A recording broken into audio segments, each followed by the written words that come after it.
at 3 o'clock in the morning out in a forest preserve in the wintertime, holding onto a car crying for his mother.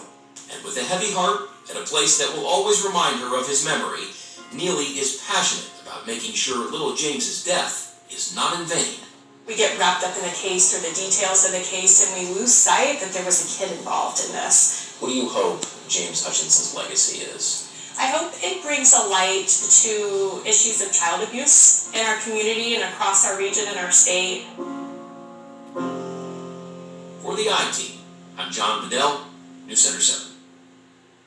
And the I-Team will keep watching and see if the state lawmakers can come up with a plan to expand the safe haven law.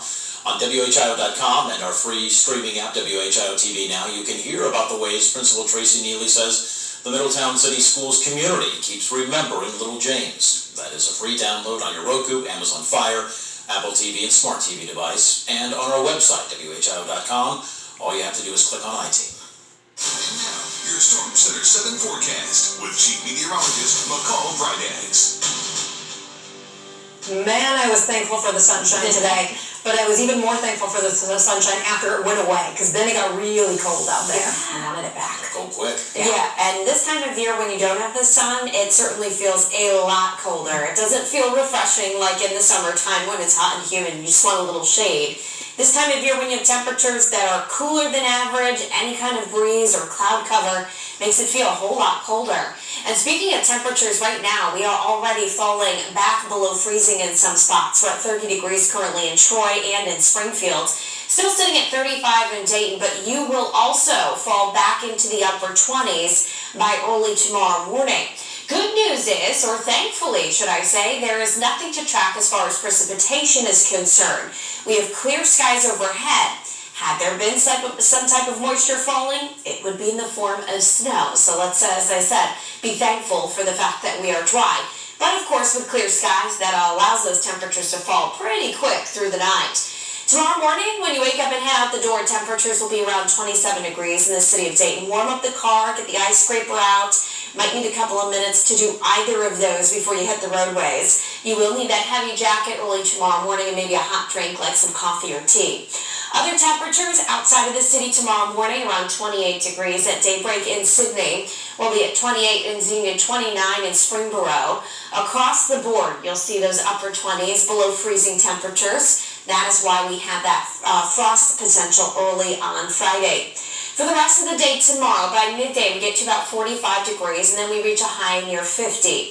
That's still about 5 to 7 degrees cooler than average for early November.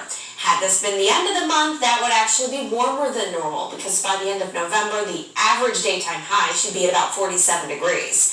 So as we get into tomorrow evening, we'll start to cool back through those 40s. It will be a cool to cold one for Touchdown 7 football games across the area. We'll start those games in the 40s, but by the final play of the game, that fourth quarter, we're going to be dropping back into those 30s. So if you are headed to some of those playoff games, you need all the layers because it's going to be a chilly one for you tomorrow night. Over the weekend, we have lots of sunshine for you. If you have any yard work that needs to get done, maybe raking up the leaves or just taking a hike to see some of the beautiful fall foliage we have. Lots of sunshine Saturday and Sunday. And you'll also notice here that our temperatures start to come up a little bit more. We get closer to average on Saturday and then actually surpass that for Sunday. This warming trend will continue as we move through the rest of next week. Our yard work forecast for the weekend into early next week will be good as I see us dry Friday, Saturday, and Sunday. That will change, though, as we move closer to Tuesday, Wednesday, and Thursday. But first, let's look at that 5-day temperature outlook. We get to about 50 tomorrow, 55 on Saturday, and there's that steady climb into the 60s for Monday and Tuesday. But as we get into that Tuesday, Wednesday time frame, that's when I see some shower chances increasing. So here it is quickly on Futurecast. There's 8 a.m. Tuesday. We wake up with some sunshine. Clouds will fill in. Might get a couple of light sprinkles there Tuesday afternoon. A better chance for some showers looks to come in by Wednesday morning. Based on this model, we'll have that chance for some showers through the day Wednesday and again on Thursday. There is some differences in a couple of our models, so we'll fine-tune that forecast as we get closer to it. 7-day forecast, we have those temperatures climbing over the next week, and as I mentioned, staying dry at least until Wednesday or Thursday. with highs climbing back into the 60s. And oh, by the way, again, daylight saving time ends this week, so we'll set our clocks back an hour Saturday night into Sunday.